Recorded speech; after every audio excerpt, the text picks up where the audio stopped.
নমস্কার বন্ধুরা, কেমন আছেন আপনারা সবাই? প্রবাসে ঘরেও বাইরের একটি নতুন ব্লগে আপনাদের সকলকে স্বাগত জানাই।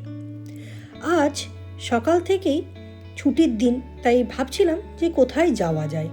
তো সেরকম কোনো জায়গা ঠিক ছিল না, তাই আমি আর আমার কর্তামশাই দুজনে ঠিক করলাম যে চলো ম্যাপে একটা জায়গা দিই আর সেখানেই উদ্দেশ্যবিহীনভাবে বেরিয়ে পড়ি। তো যেখানে পৌঁছবো সেখানেই আজকে যাব। তো বলতে বলতে রাস্তায় যেতে দেখলাম একটা জায়গায় অনেক ফুল ফুটেছে আর এরকম সুন্দর সুন্দর চারিদিকে প্রজাপতি উড়ে বেড়াচ্ছে। যে কত যে প্রজাপতি উড়ছে কি বলবো আপনাদের। আর তারপরেই আমরা রাস্তাতেই বাদিকে একটা জায়গা দেখতে পেলাম যে একটা হেরিটেজ অ্যান্ড ডিসকভারি পার্ক আছে। জায়গাটার নাম খুবই একটু অন্যরকম, এর আগে আমরা এদিকে আসিওনি। জায়গাটার নাম হচ্ছে লুলি মোড়। মেনলি এটা হচ্ছে বাচ্চাদের একটা ছোট্ট ঘোরার জায়গা। তো সেইখানে এসে প্রথমে যখন আমরা আসি তো দেখি যে বলে যে ওখানে একটা টয় ট্রেন রাইড আছে বাচ্চাদের জন্য, আর তার সাথে কিছু আরও আছে। তো ভাবলাম যাই, যখন আজকে কোনো প্ল্যানই নেই একটু দেখে আসি কি আছে ওখানে, কি থাকতে পারে। তো ঢুকেই দেখলাম অনেক পশু পাখির গন্ধ পাচ্ছি। তো প্রথমেই বাঁদিকে দেখলাম আচ্ছা ঘোড়া আছে। তো ঘোড়া দেখে বেশ ভালো লাগলো। তারপরে দেখছি কি কোথায় যেন একটা শূকরের আওয়াজ পাচ্ছি। তো ডান দিকে তাকিয়ে দেখলাম এই পটবেলি পিগগুলোকে পাওয়া যাচ্ছে।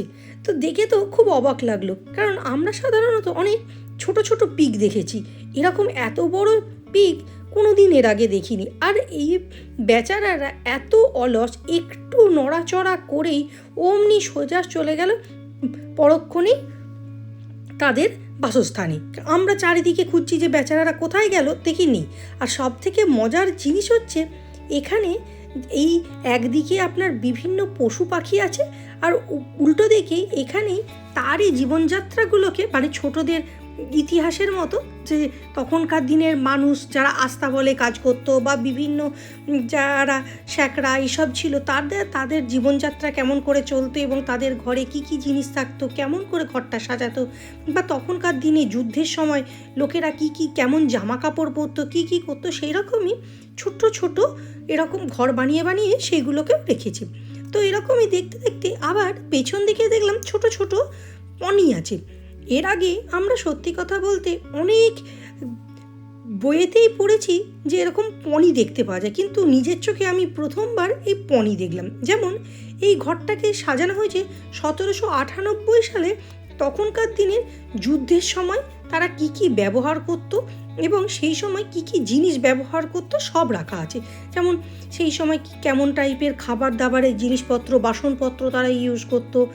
তারপরে কামানের ছোড়ার জন্য যে গোলাটা ইউজ করতো সেটাও এখানে সুন্দর প্রিজার্ভ করে রাখা আছে আর কি।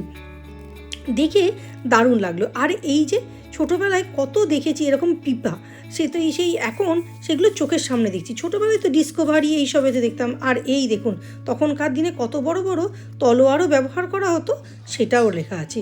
আর এইটা হচ্ছে তখনকার এখানকার যে নামকরা সন্ন্যাসী ছিলেন সেন্ট প্যাট্রিক, তিনি তখন কিভাবে তার ধর্ম চারিদিকে প্রচার করেছেন, কিভাবে এই দেশে তার বিস্তার করেছেন, সেইগুলো নিয়েই তার এখানটায় বর্ণনা দেওয়া আছে।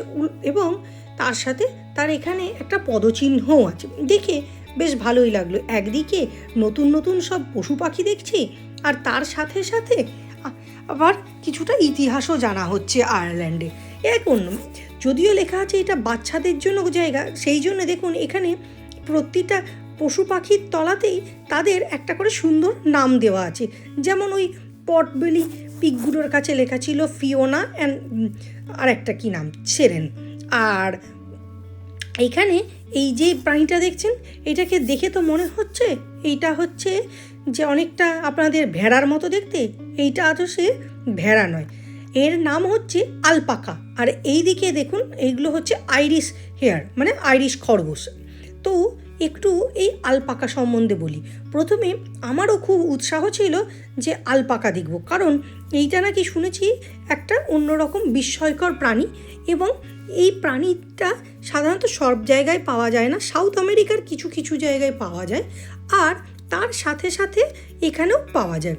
তো আর শুনেছিলাম যে এই আলপাকা নাকি হচ্ছে গোট আর সিপের ক্রস ব্রিড। কিন্তু পরে জানলাম যে না, আমরা যেটা জানতাম সেটা সম্পূর্ণই ভুল। আলপাকা হচ্ছে একটা উটের প্রজাতির প্রাণী এবং এর বিভিন্ন জায়গায় এরা থাকে। আর তার সাথে সাথে এখানে চারিদিকে কত আইরিশ গোট এইসব তো আছে, আর পেছন দিকে এইসব জন্তু জানোয়ারের পেছন দিকেই সুন্দর একটা পার্কও করা আছে। এবং এই পার্কটার সবথেকে মজা হলো এর মাঝখানে ছোটরাও যেমন আনন্দ করতে পারবে, তার সাথে বড়রাও আনন্দ করতে পারবে। ওখানে একটা ছোট্ট গলফ খেলার জায়গা আছে।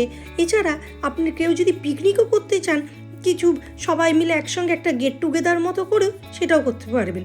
চারিদিকের পরিবেশটা এত সুন্দর, তো ভাবলাম আজকে যে উদ্দেশ্যবিহীনভাবে আমরা সত্যিই খুব সুন্দর একটা জায়গায় চলে এলাম। আর বেরোনোর সময় আমরা ঘরে এলাম যেখানে আমরা কত রকমের এখানে প্রজাপতির যে সংরক্ষণ করা আছে সেটা দেখলাম। আর দেখে অবাক হয়ে গেলাম যে সত্যি আমরা আগে কল্পনায় কত রকম রং দিয়ে প্রজাপতি আঁকতাম, কিন্তু আদতেই সব রকম প্রজাপতি সত্যিই আছে এবং তাদের কিভাবে বংশবিস্তার হয়, কিভাবে কি করে সেইগুলো। তো প্রথমে তো আমি ভেবেছিলাম যে এই প্রজাপতিগুলোকে দেখে যে এইগুলো বোধহয় এমনি প্লাস্টিকের কেনা, না, কাছে গিয়ে তারপরে দেখছি না, প্রতিটা প্রজাপতিকে এরা এইভাবে সংরক্ষণ করে রেখেছে। এগুলো প্রতিটাই আসল।